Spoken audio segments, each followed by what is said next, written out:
शुरुआत करूंगा कुछ पॉलिटिकल क्वेश्चंस के साथ और बाद में थोड़ी चर्चा इकोनॉमी पर भी करेंगे। मेरा सबसे पहला सवाल, कैसा लग रहा है मोदी गवर्नमेंट की तीसरी पारी में खेलते हुए?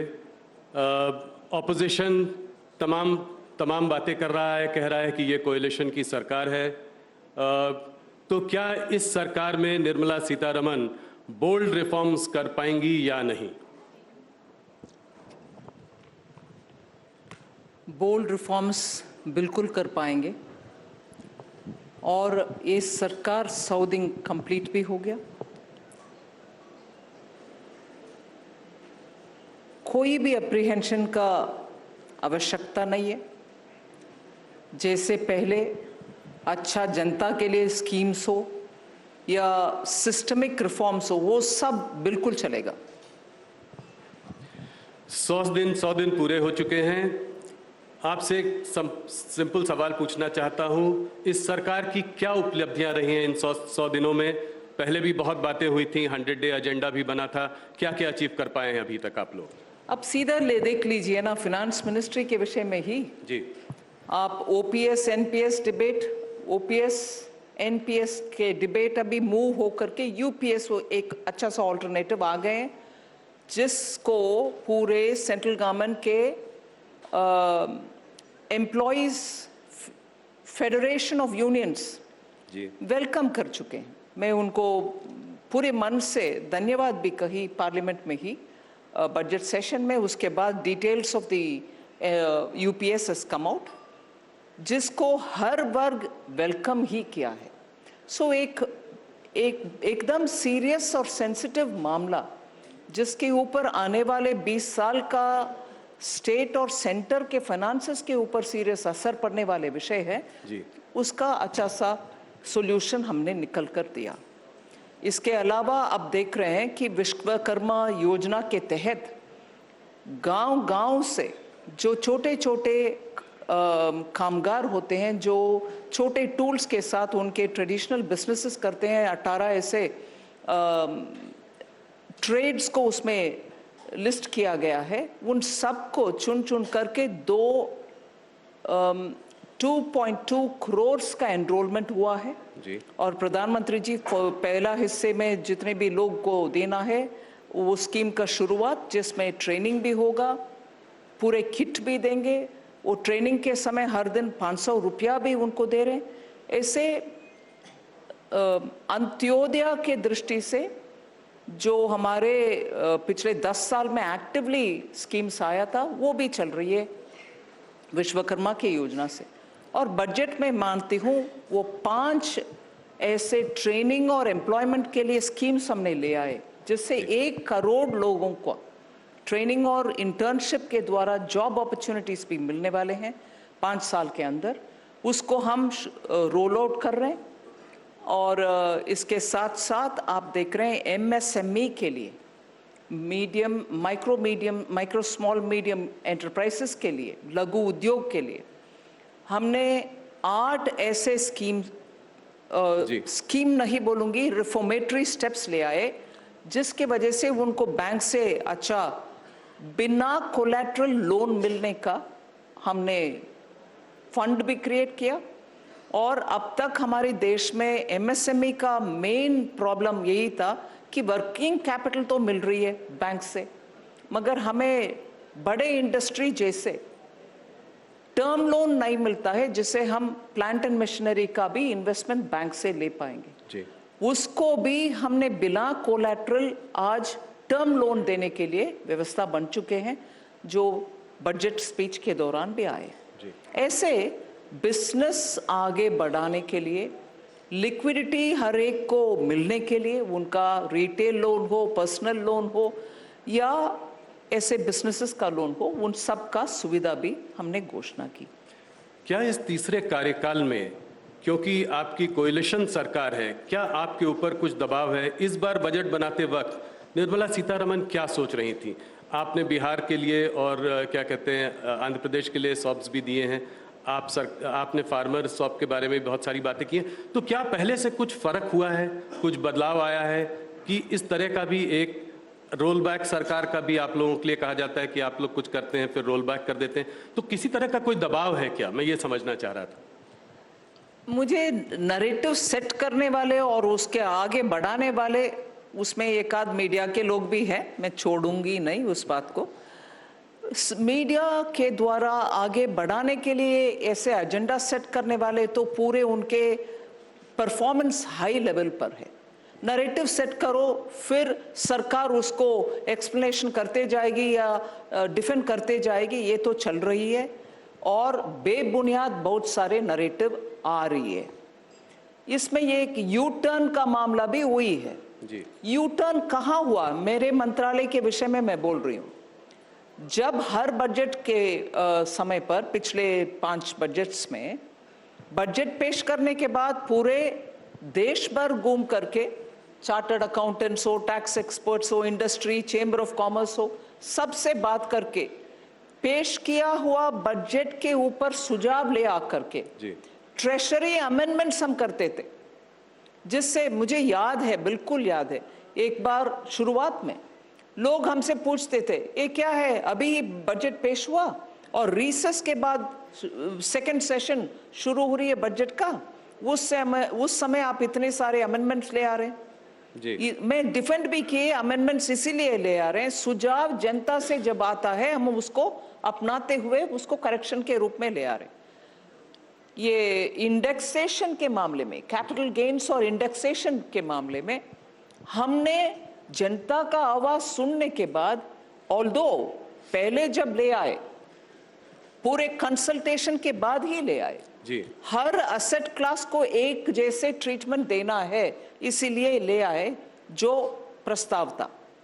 मगर जब सुझाव आए, हमने सिर्फ प्रॉपर्टी के लिए इंडेक्सेशन का ऑप्शन भी रखा जी। और बजट में जो ऑप्शन हमने ले आए, क्योंकि हर एक एसेट क्लास को एक ही जैसे ट्रीटमेंट के लिए उसको भी रखा और चॉइस दिया एसएससी को कि आप इन दोनों में वर्कआउट करो और जो आपको कम लगता है वो उपयोग करो। ये थोड़ी ना यू टर्न है। No, government has U turn, this is not U turn, I am accommodating the suggestion which is come from people, उनके बेहतरी के लिए। इसमें यू टर्न का नैरेटिव हमारे ऊपर डालने वाले से मैं पूछना चाहती हूँ, आपके अंडरस्टैंडिंग क्या है यू टर्न का? इसीलिए उस नैरेटिव को आई रिक्वेस्ट द मीडिया, आप भी आगे बढ़ाना है तो समझ लीजिए पहले उसमें सच्चाई है कि नहीं तो बढ़ाना बंद करिए। नहीं, इंडेक्सेशन वाला अप्रिशिएट भी बहुत किया गया। एक चीज ये समझने की कोशिश है कि और जो बोल्ड रिफॉर्म्स है, जैसे वन नेशन वन पोल जो कि प्रधानमंत्री ने जिसके बारे में बात की है, क्या इसको आप आगे बढ़ा पाएंगे इस सरकार में? इसमें कंसल्टेशन पूरे हो चुका है जी। और इसमें ये भी है, जनता मान रही है कि खर्च इतना हो रही है, साल भर हो रही है, हर राज्य में हो रही है, पंचायत के स्तर पर हो रही है, फिर भी इन सब का असर दूसरे एक विषय है जिसमें हम सब ध्यान देना चाहिए। हर चुनाव के 3 महीने पहले और 3 महीने बाद तक रिजल्ट आने, 3 महीने नहीं, रिजल्ट आने तक कोई डेवलपमेंटल एक्टिविटी उस एरिया में नहीं हो पाता है जी। Then you seek permission from election commission, ये प्रोजेक्ट तो पहले से है, इसको चलने दीजिए, वो एडमिनिस्ट्रेशन का एक और हिस्सा बन जाता है। इसीलिए ऐसे डेवलपमेंटल एक्टिविटीज का रुकावट बार बार होना और हर चुनाव का उनके स्तर पर खर्च उठाना, ये सब नेशनली अवॉइडेबल एक्सपेंडिचर है जी। इसीलिए वो आइडिया का इनपुट इतने सारे और एक उच्च स्तरीय कमेटी के द्वारा, पूर्व राष्ट्रपति जी के कमेटी सुझाव आए हैं, जरूर इसको आगे बढ़ाना चाहिए। सरकार कमिटेड है, इसको आगे लेकर जाएगी, देश के हित में जरूर करना ही है। एक नेशन वाइड कास्ट सेंसस की भी बात ऑपोजिशन ने बहुत की थी चुनाव के समय में, सरकार का क्या मत है इस पर? इसमें पहले से हम बोल रहे हैं और बजट के समय में हम उसके साथ चल रहे हैं, हम उसके खिलाफ है, इस विषय से मैं ताल्लुक नहीं रख रही हूं अभी, सिर्फ इसीलिए मैं बोल रही हूं बजट के द्वारा, इंटरिम बजट के द्वारा हमने स्पष्ट ये बात बोले, 4 ऐसे कास्ट है जिसके ऊपर ध्यान देना चाहिए। किसान, गरीब, महिला और युवा। सो इन चारों को हम अगर प्रोत्साहन देंगे, इसमें हर जाति शामिल है। हर जाति को आगे बढ़ाने के लिए इस रास्ते पर चलने में हम उस नजरिया से डेवलपमेंट को प्रायोरिटी देंगे, ना कि division between one cast and another. इस रास्ते पर माननीय प्रधानमंत्री जी ने वोट ऑन अकाउंट बजट में ही हमने इसका स्पेसिफिकली मेंशन भी किया है। जी, I'll ask you a few questions on the economy since I have you captive today. The GDP growth in Q1 at 6.7%. My question is the economy slowing down? You know, it's easy to catch every month or every quarter's figure and say it's not 7, it's not 8. And then the reason for 6.7 had also come out.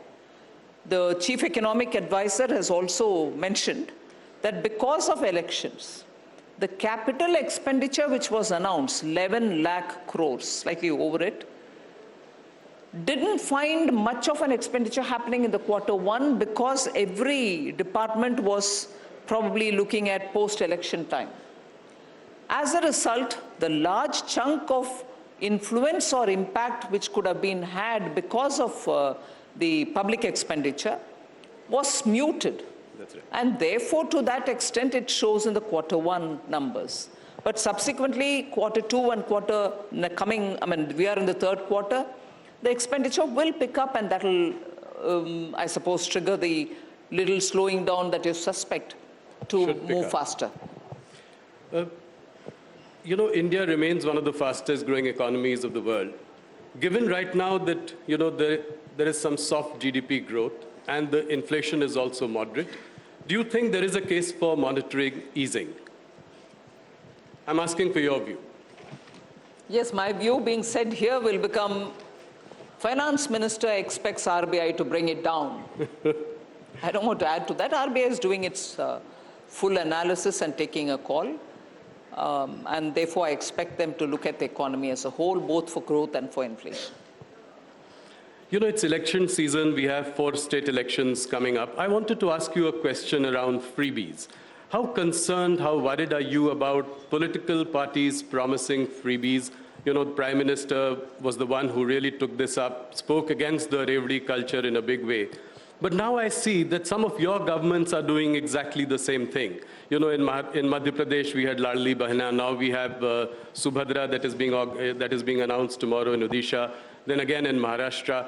How dangerous is this trend, and what is your message of fiscal prudence to the states? Look, let me be clear. I've been saying this much before the debate on the Lok Sabha issues. Manifesto-related issues came up. Every state and the center will have to look at the work which is capable of being undertaken by every government, meaning center, any party aspiring to get to the center or aspiring for state government's positions will have to understand what that budget is capable of taking up. Will that state be in a position to undertake its developmental activities plus all the freebies and get it funded through the budget in the assembly, get it clear in the assembly or in the parliament, and then announce schemes. Now, what I find is when offerings are made, freebies are given for temptation, and then when states struggle to implement them because they don't have the resource, they don't even have ways in which they can increase their revenue, then comes the problem. Classic example is of Karnataka and Himachal Pradesh, where even without doing their homework, they gave a lot of promises. Look at what has happened between the two states. In Himachal Pradesh, what is the halat? And this is not because I'm sitting as a BJP member or currently in the central government. The state government themselves have been saying that they are just not able to cope with it. Yeah, they can't pay salaries. They can't, and they were going to pay OPS. Pension, old pension scheme, they're not able to pay current salaries. They offered to go through the OPS back again. And Karnataka, Unbelievable number of promises. And today the state government, the chief minister's advisor and one of the chief minister's assistant and the deputy chief minister, all of them said, no, we can't undertake developmental activities. Now, what is that? Are we being responsible at all? Eventually, as a government, you're responsible to run the states, and every one of them, both Himachal Pradesh and Karnataka, are raising revenues. Whereas the Congress president would look at the prime minister and say, global prices, petroleum, crude prices are coming down. Will you not bring the petroleum prices down? In your state, you increased it only a few months ago, even 1 month ago. So, constantly blaming, and this is another narrative setting business. They'll go on asking questions, whereas what they perform is contrary to it. But a narrative, Modi ji, aapne ye nahi kiya, wo nahi kiya, so everybody joins the bandwagon. Do your homework before you join the bandwagon. Ask them the questions. A state which was doing well, Karnataka, is now gone back. A state which used to be the haven of tourism, Himachal, is unable to pay its own staff. How can you prevent this? Is there some way to, today what is happening to Karnataka and Himachal could well happen to the BJP-ruled states as well. One trying to outdo the other in announcing sort of freebies. So is there any other solution to it? Could the EC intervene? Is there some kind of something that the judiciary could do? Parties themselves will have to be a lot more responsible, looking at what they can fund and what they cannot. And if they want to fund it, it can't be at others' cost. I want to fund it, but Modi is not giving me the funds for it, is a bad logic. You were talking about narrative setting. The opposition has accused you of jobless growth. They've talked about crony capitalism. Recently Rahul Gandhi in the US also says that your government has ignored manufacturing. How do you react to something like this? It's very difficult to react to Rahul Gandhi, not because he says things with content. I think in spite of being, and despite becoming the leader of opposition, he's still talking as though he can be careless and just throw anything at the ruling party and get away with it. As a leader of opposition, unless he's going to acquire some, seriousness about the kind of issues he's talking, both in India and abroad, I'm sure the people of India also will become hopeless about him. I'm sure he doesn't want that. He's also said that elections are not free but controlled. After his performance really was much better this elections, seats doubled to 99. How do you see that? He wouldn't say that when he wins the election in some of the states. I'm sorry, Rahul ji. Media seems to just do this business of asking questions of us. For all the inconsistencies, for all the hypocrisies, and for all the double-speak, I'd like to see one day honest media asking questions of the Congress party. Don't tell me, don't shoot the messenger. Don't tell me we are only the messengers, we ask these questions. Not a day have I found any media having a serious conversation with Rahul Gandhi or any of the Congress party's leader. But that's not to say you're not capable of doing it. You're probably avoiding a situation where they will embarrass you and the rest of the media because they're going to just be on your face speaking falsehood. So this is what one has to expose about the Congress party. When results are in their favor, everything is good. When BJP wins the election, elections are not fair. Till before the election results came, Election Commission was accused. When the election results came and they just managed to touch 100 and nowhere were they together, able to reach 240, that 100 excited them. Then Election Commission is not wrong. Now, what are all these? Do you want to take a leader of opposition seriously or not? Does this country deserve a serious opposition? I thought the outcome of 2024 election was that the government of the day will have to get going with a lot more work. And the opposition was given a bit more stature with a decent number to go sit in the opposition and do the job of the opposition. No. We are excited about it and we'll go around the world speaking against the country. And somebody, of course, nowadays it's a world of social media. Everybody puts things out. Even Mrs. Gandhi wouldn't want to do it outside the country. Here we go, but we sit and accuse the country for everything going out. Speaking of people in social media talking against the country, do you, Nirmala ji, feel that there is some kind of, you sense some kind of international conspiracy to bring down the Modi government? All over the world, there is this attempt to change regimes. All over the world. This year particularly, you see there are 50 countries going, 48 to 50 countries going to the election. Yes. The narrative in each of the countries is this. Everybody who's in serious politics, running political parties, are all saying, are we having our democratic process working within this country? Or are we having democratic processes being influenced by something else? Or when you say something else or somebody else, it's not a direct participation. There are people within their respective countries who play this role happily. But that is where I think democracies will have to now look at how to handle this situation in a more matured fashion. Thank you, Nirmala ji. I'll just move to equity markets. You know, a bike showroom recently the IPO of a bike showroom was oversubscribed 400 times. You know, that of a mattress company was oversubscribed 1,000 times. You know, the equity markets today are at an all-time high. You know, what is your view on the state of play of equity markets today, and what is your advice to day traders? Well, I'll first of all say we'll have to encourage the markets to be robust, no doubt.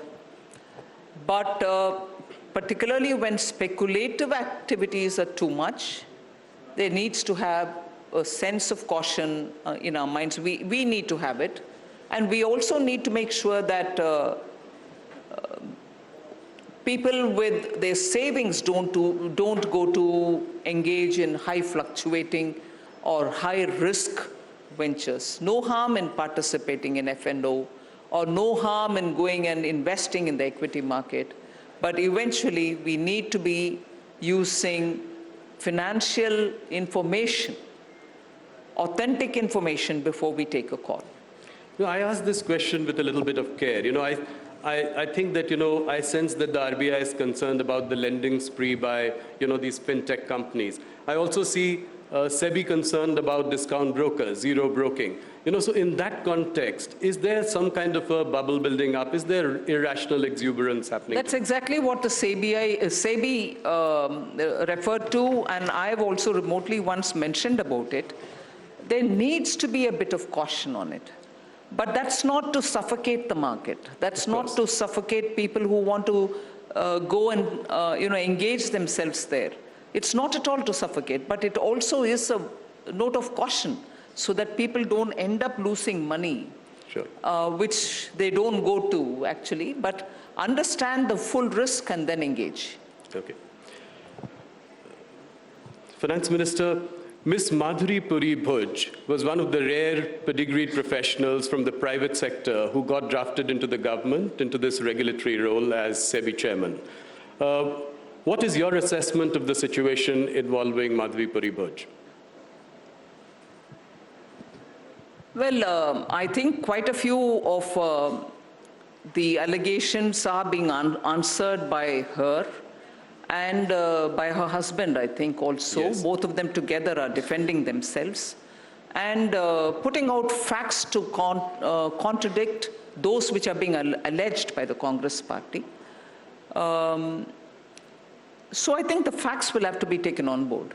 And are you satisfied with her answers? Well, I'm not here to judge that. Okay. A question that everyone wants an answer from you. Can income tax payers expect a lowering of income tax rates? You know, the middle class has been expecting this. Directionally, how do you see this going forward? When will the internal committee's report on the review of Income Tax Act be ready? Rahul, I want to take this opportunity to explain a few things. Sure. Since 2019, the attempt has been to simplify the direct taxation. The attempt has been to make sure that we make the whole process simpler, and that is why after much of a discussion, a new regime was brought in, wherein right from the beginning, the rates were kept low. And we gave the option to the assessees that if they want with exemption a regime, so that they think they've made long-term plans for, taking insurance cover or for the EMI, and therefore they need their exemptions, they could continue with the old scheme. The new scheme was without any exemptions. It was first without standard deduction, and later again, when we heard people's voices, we brought in the standard deduction as well. Now, during the vote on account, again, a lot of consultation, not widely as much as the whole, general budget time consultations happen. But July budget, we had again had a lot of discussions and brought the rates down for middle class.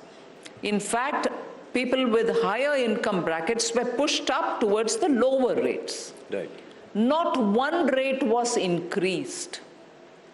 Yes. And the standard deduction for the new regime was increased from 50 to 75,000.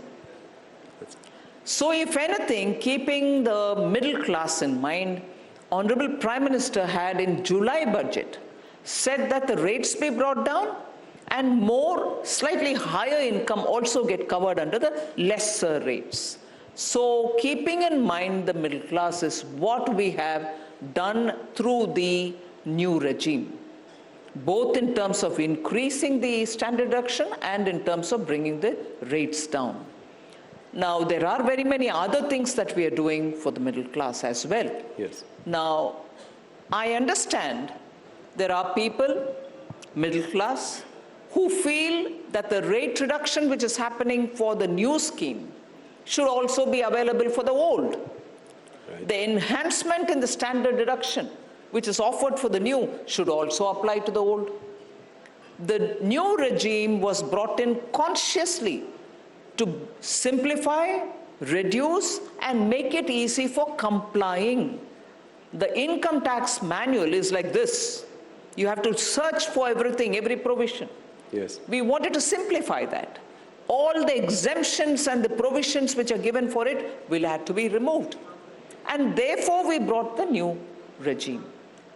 So I would humbly request that, and again, it's not as if we brought something and we're talking about it. More than 78% people have moved from the old to the new regime. Yes. Which means people are seeing the point of being in the new regime, although we are not compelling anyone to come from the old regime to the new. So keeping in mind the middle class, for rate reduction, for better standard deduction, because the uniqueness of income tax, not just in India, anywhere, is when you give a certain income bracket, a certain rate, suppose you say 0 to 5 lakhs, no tax, nil. That up to 5 lakhs you don't need to pay a tax is not just for those who are earning 5 lakh. It will apply to the first 5 lakh of a person who's earning 150 lakhs also. So it is a benefit given keeping in mind the poor, the middle class. But it will apply to anyone who's got higher. Naturally, that's the law of the country, and that's the, a common sense argument. So that benefit given to a middle class will also fill in into everybody's income who's in the higher net worth also. So that is why the exemption, standard deduction, has been increased, which will be only for the salaried class.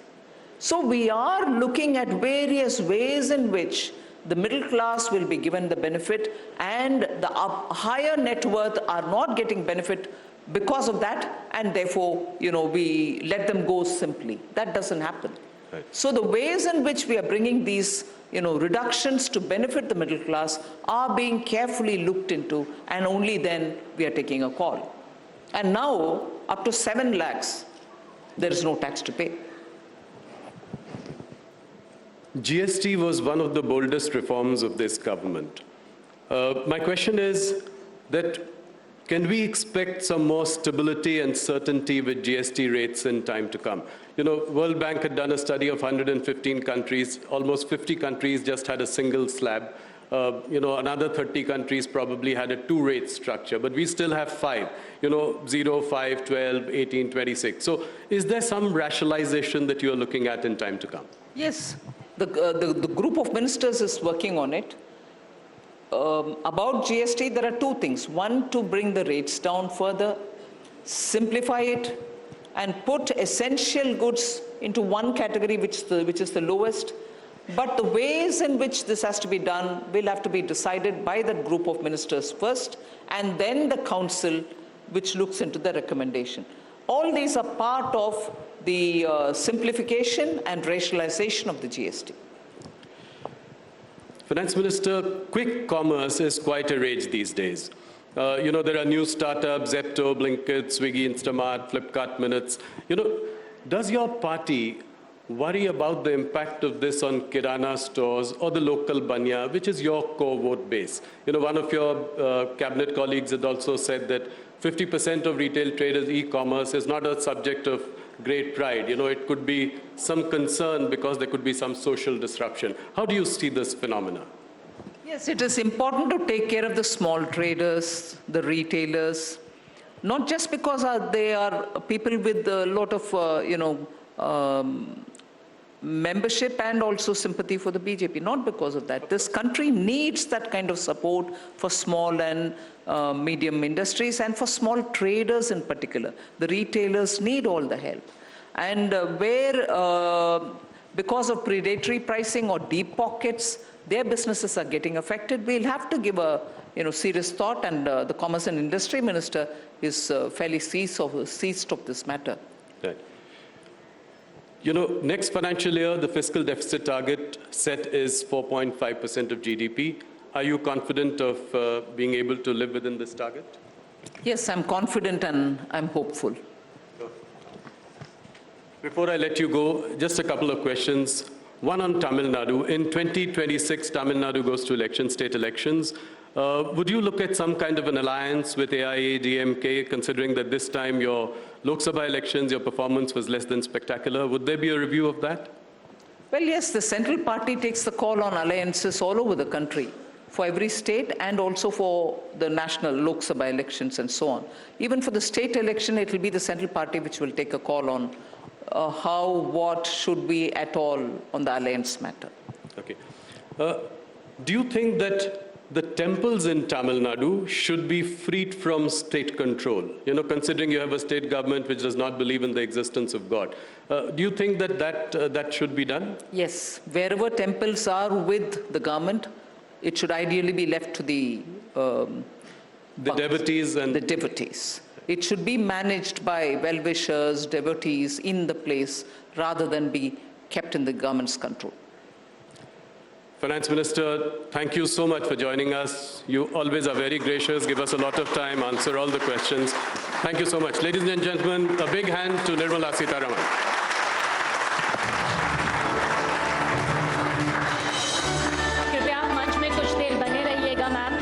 और मैं चाहूंगी, अनुरोध करूंगी news 18 India और Hindi digital के managing editor ज्योति कमल जी से वो मंच पर आए और हमारी खास मेहमान का धन्यवाद दें।